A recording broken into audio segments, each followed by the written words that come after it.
Para empezar, tengo que agradecer, y para mí es gratificante, la colaboración de dos fundaciones que son hermanas y además con una particularidad que para mí es muy significativa, la colaboración en la cultura, que es para mí el eje fundamental. Voy a intentar centrarme muy brevemente, porque no quiero alargar demasiado la exposición, pero tengo que referirme a las herramientas que he estado utilizando durante los últimos 6 años en los temas de investigación de estos casos.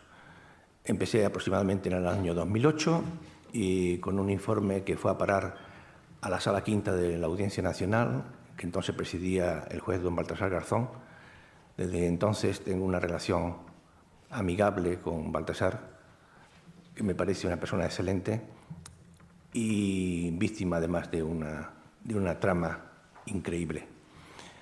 Dicho esto, a partir del año 2008, una serie de mujeres llamaron a mi teléfono para intentar que les echara una mano en el drama de ellas, porque habían visto el libro Niños invisibles en el cuarto oscuro y pensaban que tenía que ver con el drama íntimo y familiar de la desaparición de sus seres queridos. En principio no tenía mucha relación, aunque la tesis doctoral sobre auxilio social sí que parte de una manía, por decirlo de alguna forma, del régimen franquista, de anular la personalidad de los niños como fuente perfecta para reconducir la sociedad hacia el ámbito que les interesaba. Esa obsesión por reconfigurar la sociedad a imagen y semejanza del núcleo duro del franquismo no desapareció, y tengo que decirlo con dureza, pero con fuerza, no ha desaparecido. Los orígenes de lo que aparece en el auto de Garzón de finales del 2008, que era la desaparición sistemática de unos 30.000 niños de las presas republicanas detenidas arbitrariamente en las cárceles franquistas o cárceles improvisadas, esa cifra de 30.000 niños yo la he intentado proyectar porque la primera función de un sociólogo es acotar el universo sobre el que pretende trabajar. Y aquí tropezamos con el primer problema arduo, hasta hoy insalvable, que es la carencia absoluta, yo diría más bien que el desprecio que ha tenido siempre los regímenes totalitarios, en este caso el nuestro, por desgracia, en anular todas las referencias científicas que pueden dar una base fiable para hacer una investigación en serio. El Instituto Nacional de Estadística no contiene ni un solo dato que haga referencia a lo que os voy a decir. Y además esto sería perfectamente claro para identificar lo que ha ocurrido durante años. Para mí era una obsesión diferenciar dos tipos de desapariciones, digamos en principio basadas en las tasas de mortalidad de neonatos. Y causa perplejidad que durante más de 50 años las tasas de mortalidad de neonatos en el ámbito familiar, que era habitualmente el ámbito donde se daba a luz en las casas, pues tendía a cero. Prácticamente se morían muy pocos niños en los partos en los hogares. En cambio, las tasas de mortalidad en las clínicas y maternidades, que tienen todos los elementos para salvar la vida de un niño, ahí se disparan. Y esos datos, que serían fundamentales para distinguir por qué ha habido una sistemática desaparición de niños, yo diría rapto, pues no aparecen por ningún sitio. Esos datos no están en ningún sitio. Las tasas de mortalidad diferenciadas, que sería la pista que nos llevaría justamente al ámbito que yo quiero investigar, eso no aparece ni por ningún sitio. Pero el problema no solamente es el tema estadístico. Aquí nos trae un tema que es el que tiene conexión con esto, y es el tema de las fuentes. Las fuentes para un sociólogo, en el caso mío un sociólogo retrospectivo, son variadas. Por un lado están los testimonios de las víctimas o de las presuntas víctimas, y por otro lado está cruzar esos testimonios con una base fiable documental. Ese cruce prácticamente es imposible en España, y me voy a remitir a los 3 ámbitos que hacen referencia justamente a los datos documentales que les son exigidos a las víctimas para que inicien cualquier procedimiento legal. Es una trampa del señor ministro de Injusticia de este país derivar a las familias hacia el ámbito judicial cuando él sabe que no disponen de los elementos fundamentales básicos para presentar una denuncia, que son la carga de las pruebas documentales. Sin carga de las pruebas documentales, automáticamente esa denuncia está condenada al archivo. Hay 3 archivos a los que yo tengo que remitir forzosamente a las madres, que son los archivos clínicos, los archivos civiles y los archivos eclesiásticos. Esos 3 ámbitos son diferentes, actúan en diferentes momentos del parto y hacen prueba después cuando se quiere hacer valer la presunción de un delito. Los archivos clínicos tropezamos con el primer escollo, es diferenciar clínicas privadas de clínicas públicas.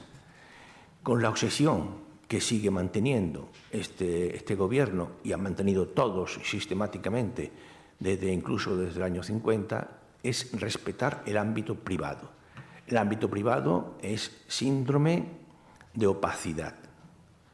Me iba a repetir solamente a 2 casos sistemáticos, que son las clínicas, porque la Asociación María Madre, constituida en Bilbao por una persona vinculada presuntamente, según decía ella, al Opus Dei, que es Mercedes Serrán, viuda de Gras, disponía de 2 clínicas, la Clínica San Francisco Javier y la Clínica Uspariza, las 2 privadas, y las 2 situadas justamente muy cerca de la Alameda Marqués de Urquijo. Si conoce Bilbao, está muy cerca de la calle Gordoniz, donde está ahora un centro cultural maravilloso. Y en la calle Gordoniz había 2 clínicas, una enfrente de otra, San Francisco Javier y Uspariza. Uspariza era, en principio, la clínica en donde iban a parar los accidentados asistidos en la carretera por DEA. Y en ambas clínicas se advirtió, concretamente en la de San Francisco Javier, cuando fue cambiada de titularidad, a la fiscal que por favor preservase los archivos, porque había cambiado de titularidad la clínica de San Francisco Javier, y allí teníamos constancia de que había miles de datos pertenecientes a partos en esa clínica y procedentes de madres que habían sido retenidas, unas con su voluntad y otras en contra de su voluntad, en lo que yo llamé en mi libro anterior los pisos nido, pisos patera, que se daban en la calle Alameda del Marqués de Urquijo. Alameda de Urquijo. Estas manipulaciones y cambio de identidad de los niños, el primer punto de referencia son los archivos de las historias clínicas que están depositadas en estas clínicas. Por desgracia, la fiscal y la juez correspondiente a la zona del centro de Bilbao que llevaba el caso hicieron caso omiso y los archivos desaparecieron en bloque. Tengo aquí otra forma de manipular los datos de cómo se hace en España actualmente para que desaparezcan los archivos. Les voy a mostrar a ustedes, esta es una fotografía, procede de un vídeo que está tomada en la casa del niño, en Las Palmas de Gran Canaria. Es un vídeo muy largo y aquí toma solamente una imagen, pero la imagen siguiente, hay 10 segundos que tratan justamente de la parte central de estas cajas, que si ustedes se fijan bien, estas cajas son cajas nuevas, están apiladas de cualquier forma, en la casa del niño de Las Palmas de Gran Canaria, y este vídeo está tomado en septiembre del 2013, o sea, antes de ayer. En el mes el 4 de febrero del 2014, esto es lo que quedaba del archivo. Esto ha sido hace un mes y medio. Un alma caritativa, cuando vio el vídeo que estaba circulando por las redes sociales, se le ocurrió que la mejor forma de guardar los archivos es quemarlos. Ahí se han incendiado miles de documentos. Cuando hemos pedido a los bomberos, por certificación, como yo soy el presidente de la Federación X24 y tengo derecho para ello, cuando se le ha pedido simplemente que nos acreditara el origen de este fuego, si había sido fortuito, extraño porque ese día no cayó ningún rayo en Las Palmas, o había sido intencionado, nos contesta de una forma lacónica y sintomática. No le podemos dar esta información nada más que a las personas afectadas. Las personas afectadas son 1.500 familias a las que representamos en la Federación. Por consiguiente, esto viene a corroborar que sigue vivo el sistema de eliminar los archivos, que es sistemático en este país, una forma de no dejar huella. Si ustedes quieren, lo voy a dejar en pantalla, les voy a seguir hablando. Estábamos hablando de los archivos clínicos. Estos son archivos civiles. La Casa del Niño depende del Cabildo Insular, y el Cabildo Insular, con la pregunta que yo hice ayer, que me fue contestada muy cariñosamente por el catedrático, cuando hablaba yo de la responsabilidad de la Guardia y Custodia y el derecho que tienen las víctimas a dirigirse al Estado, para que le acredite dónde se encuentran los archivos en los que tienen datos personales, el Estado se inhibe. No hay ninguna norma que garantice el derecho de las víctimas y la obligatoriedad del Estado a preservar lo que son las huellas de nuestro pasado. Esto, señores míos, es un historicidio. Esto es convertir nuestra historia, la que sea, todo el mundo tiene derecho a su historia personal, convertirla en un páramo. Ya he dicho claramente antes la diferencia que había entre los archivos públicos y los archivos privados. Y me voy a referir ahora al acceso selectivo. El acceso selectivo también tiene que ver con el segundo nivel, que es el nivel de los archivos correspondientes al ministerio, al público. Y en tercer lugar, el terrible escollo, insalvable al día de hoy, que trae causa de los acuerdos bochornosos con el Vaticano del 78 y que convierte los archivos eclesiásticos en un búnker insalvable. Voy a hacerme referencia de forma muy concreta, porque no quiero extenderme, a una sentencia, para mí paradigmática, que es el recurso 199/2006 de la Audiencia Nacional, sustanciado en el contencioso administrativo, que habla, paradójicamente, yo he dicho el número porque creo que esa sentencia debiera ser descolgada por todos ustedes para saber exactamente de lo que estamos hablando. Voy a repetirla, es la 199/2006 de la Audiencia Nacional, sustanciada en el recurso administrativo. La separación Iglesia-Estado, aplicación de la Ley Orgánica de Protección de Datos. Este recurso está presentado por la Agencia Española de Protección de Datos para preservar el derecho de un ciudadano a acceder a sus datos personales que le corresponden a él exclusivamente, para intentar salirse de la Iglesia, porque en ese club él ya no se siente. Le ampara la Agencia Española de Protección de Datos, y el Arzobispado de Valencia, entonces estaba precedido por Agustín García Gasco Vicente, después fallecido en el Vaticano. La sentencia ampara esta petición.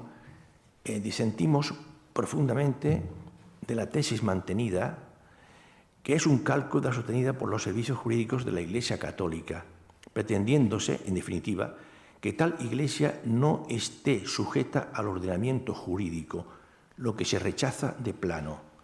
Los derechos de rectificación y o cancelación concedidos por la ley han de llevarse a término cuando los ciudadanos así lo decidan, sin que la Iglesia Católica pueda juzgar las razones por las que se ejerce tal derecho, que pertenecen al ámbito de la conciencia e intimidad.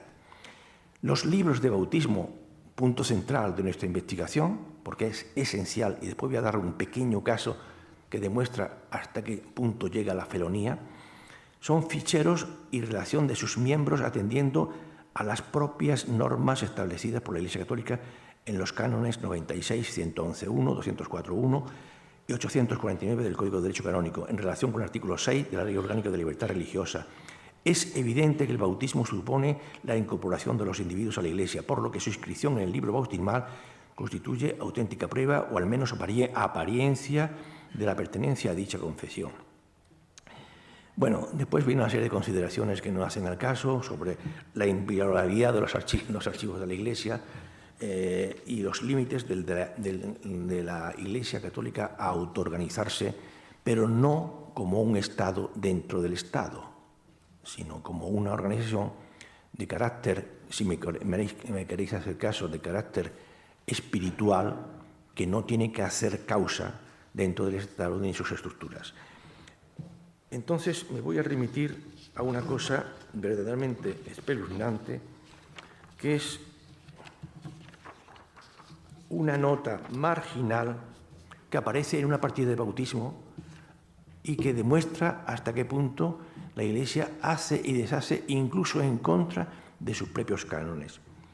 Hay una nota marginal en una partida de bautismo que para nosotros es la obsesión, porque hay niños que tienen 2 y 3 bautizos distintos con nombres distintos y eso daría prueba claramente de que hay una alteración fundamental de la identidad.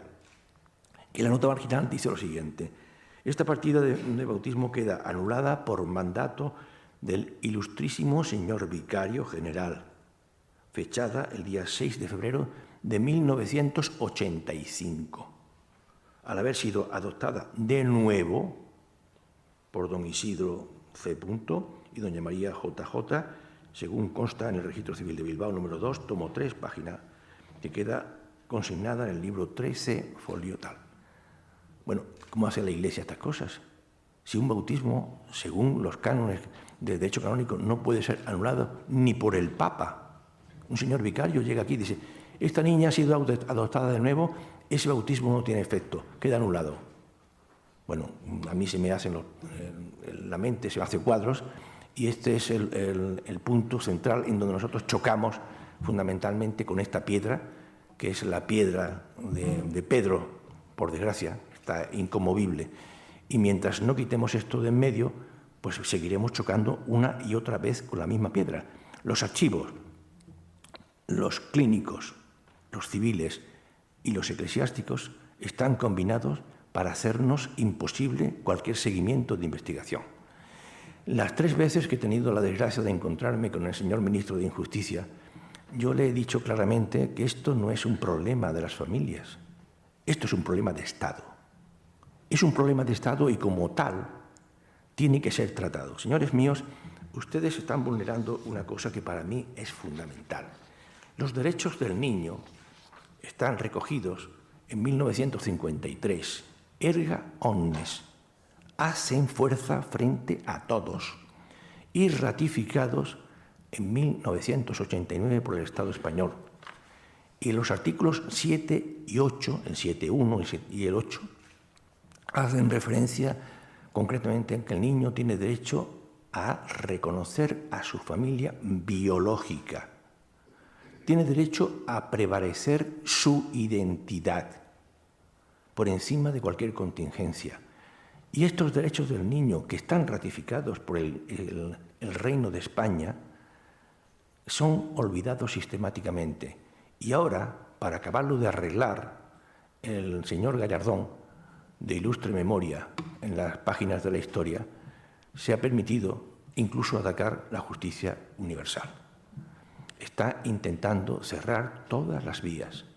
Pero, por desgracia para él, hemos acudido a 3 instancias internacionales que se han escandalizado de cómo trata el Estado español a las víctimas, o si lo quieren ustedes, presuntas víctimas, mientras no se demuestre lo contrario, y el relator especial de Naciones Unidas para personas desaparecidas, don Pablo de Greiff, yo le he visto emocionarse personalmente cuando he tratado de explicar en qué situación vivían el colectivo sin identidad del cual soy vicepresidente en Canarias, con un número importante de marginados en la calle, que fueron expulsados de la Casa Cuna de Tenerife con apenas 16, 15 años, 18 años. Los niños fueron al cuartel con 16 años y las niñas, ya se pueden ustedes figurar dónde fueron a parar. Este colectivo, que está completamente desamparado y al cual me honro en representar, ha clamado a Naciones Unidas a personas desaparecidas porque tienen un delito permanente que no ha prescrito y son víctimas de la incuria de este Estado. Así que he tratado de simplificar al máximo. Creo que he llegado al término de mi disertación de media hora, que es lo que se me concedía agraciadamente, y creo que después en las preguntas se podrán aclarar algunas cosas que ustedes tengan pendientes. Muchísimas gracias a todos.